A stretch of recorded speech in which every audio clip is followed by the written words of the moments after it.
आप सबका मेरे चैनल स्टडी विद प्रेक्षा में स्वागत है। आज हम करेंगे क्लास 8 की वर्क बुक हिंदी के अध्याय 17 बाज और सांप। देखिए, क्वेश्चन नंबर 1 है, उचित शब्दों का प्रयोग करते हुए आपको रिक्त स्थान भरने हैं। रेंगना, लहरें, जीवन, बहादुरी और शरीर। ठीक है, सबसे पहला है शरीर मिट्टी का है, मिट्टी में ही मिल जाएगा। उसके बाद दूसरे में आप भरेंगे, उसने जीवन भर रेंगना ही सीखा था। ये सांप के लिए वर्ड यूज़ किया गया है। हर खतरे का बहादुरी से सामना करना चाहिए, जैसे बाज ने किया। लहरें मधुर स्वर में गा रही थी और तुमने अपना जीवन बलिदान कर दिया। ठीक है, इसके बाद हम अगले क्वेश्चन पे चलते हैं। समानार्थक, एक जैसे समान अर्थ हैं जिनके, वो शब्दों को आपको छांटना है और उनके जोड़े बनाने हैं। देखिए, व्याकुल और बेचैन एक जैसे हैं। खून और रक्त एक जैसे हैं। प्रकाश और उजाला एक जैसे हैं। आज़ादी और स्वतंत्रता एक जैसे हैं। अपनी गुफा में बैठा सांप क्या क्या देखता रहता था, और चित्र के द्वारा भी आपको ये बताना है। सांप अपनी गुफा में बैठे बैठे समुद्र की लहरों की गर्जन, आकाश में ऊंचे पर्वतों की ओट में अपने को छिपाने वाली पहाड़ियाँ, टेढ़ी मेढ़ी और बल खाकर चलने वाली नदी को गुस्से से भरी हुई आवाज़ों को देखा करता था। देखिए, एक नदी बना दी, एक पहाड़ियाँ बना दी, और एक समुद्र बना दिया, और एक सांप बना दिया। ऐसा ही कुछ चित्र आप भी बना सकते हैं। उसके बाद अगला क्वेश्चन है, सांप किस रहस्य का पता लगाना चाहता था? वह उड़ने में आने वाले आनंद का पता लगाना चाहता था कि उड़ने में कितना आनंद आता है, क्योंकि उसे बाज ने कहा था कि उड़ने में आनंद आता है, तो वो उड़ने में आने वाले आनंद का पता लगाना चाहता था।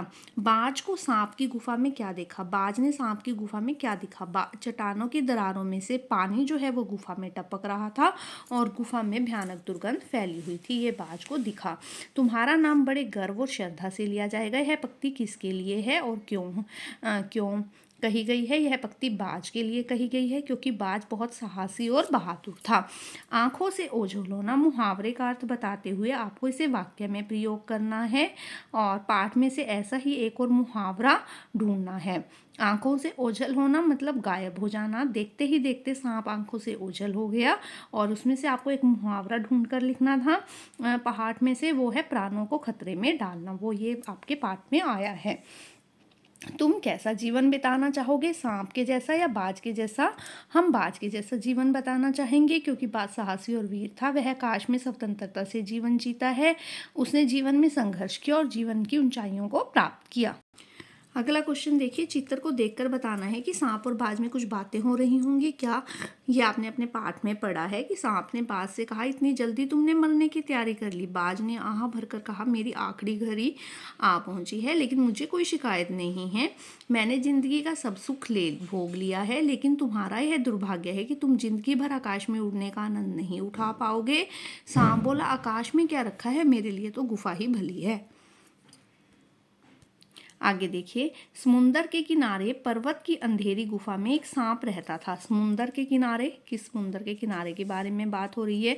पर्वत की अंधेरी गुफा, पर्वत की गुफा से के बारे में बात हो रही है। उसके टूटे घायल पंखों में, उसके पंख मतलब बाज के पंख, बाज की आत्मा में नई शक्ति जागृत हो गई। बाज का आत्मा से संबंध बनाया है आपने, ऐसे संबंध बनाने हैं। बाज की करुण चीख, किसकी करुण चीख? बाज की।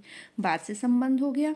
ठीक है, बाज के टूटे पंखों में इतनी शक्ति नहीं थी कि वह उसके शरीर का भार संभाल सके। किसके टूटे पंख? बाज के टूटे पंख।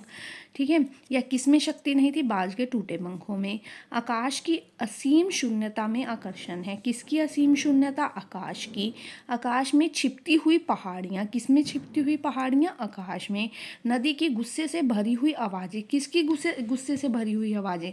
नदी की। मतलब इनका आपस में कोई ना कोई संबंध है। अगर आपको यह वीडियो पसंद आई तो आप इस चैनल को ज़रूर सब्सक्राइब कीजिए, बेल आइकन दबा दीजिए ताकि आगे आने वाली वीडियो की नोटिफिकेशन आ सके।